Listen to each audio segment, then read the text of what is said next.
ఒక్క నిమిషం తొందరగా కంప్లీట్ చేయాలి.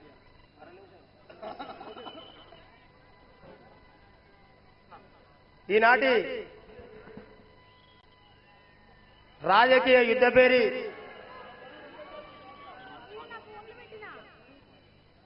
ఈ రాష్ట్ర బీసీ ప్రజల ఆశా జ్యోతి మరి 75 సంవత్సరాల తర్వాత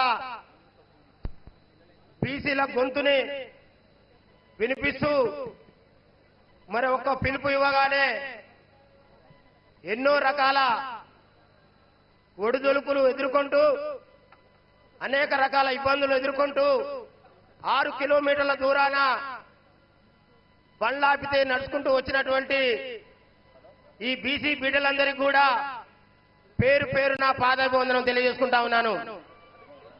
అదేవిధంగా వేదిక మీద ఉండబడినటువంటి పెద్దలు చాలా మంది ఉన్నారు.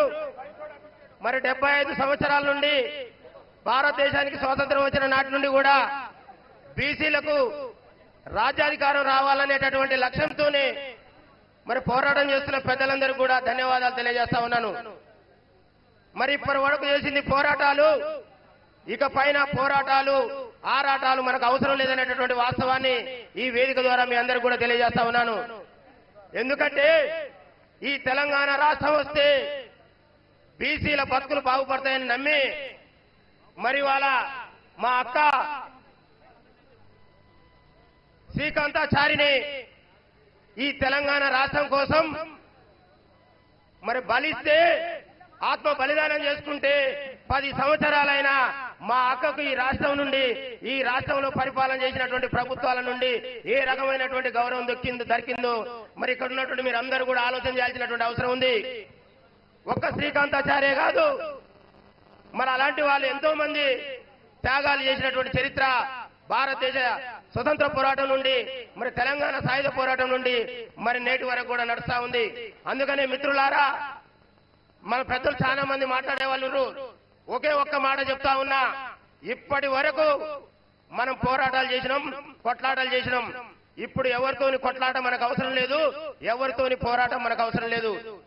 పెద్దలు మన అన్నగారు ఈ రాష్ట్ర చరిత్రలోనే ఒక దళిత బిడ్డగా 6 సార్లు అసెంబ్లీకి మంత్రిగా మరి ఇండిపెండెంట్ గా మరి చరిత్ర తిరగరాసినటువంటి మోత్కుపల్లి నరసింహులు గారు చెప్పినటువంటి ఒక మాట, ఈ రాష్ట్ర జనాభాలో సగానికి పైన ఉండబడినటువంటి మనం డాక్టర్ బాబాసాహెబ్ అంబేద్కర్ గారు మనకిచ్చినటువంటి ప్రజాస్వామ్యంలో ఓటు విలువ మరి అలా అంబానీకైనా అటెండర్కైనా ఓటు విలువ ఒక్కటే.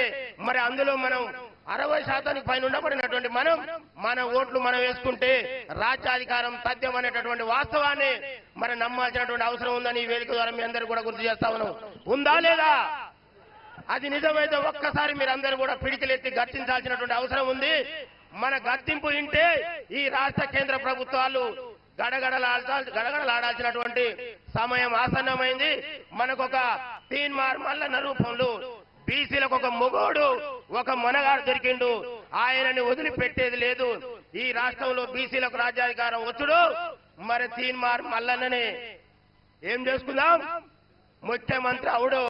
ఈ రెండే మన ముందుండేని ఈ సందర్భంగా తెలియజేస్తూ మరి నాకు ఈ అవకాశం, ఎందుకంటే చాలా మంది పెద్దలు నేను ఎక్కువ సమయం తీసుకోవద్దు కాబట్టి మరి అవకాశం ఇచ్చినటువంటి మిత్రులందరూ కూడా పేరు పేరున మరొకసారి ఈ వేదిక ముందు ఉన్నప్పుడు మీ అందరూ కూడా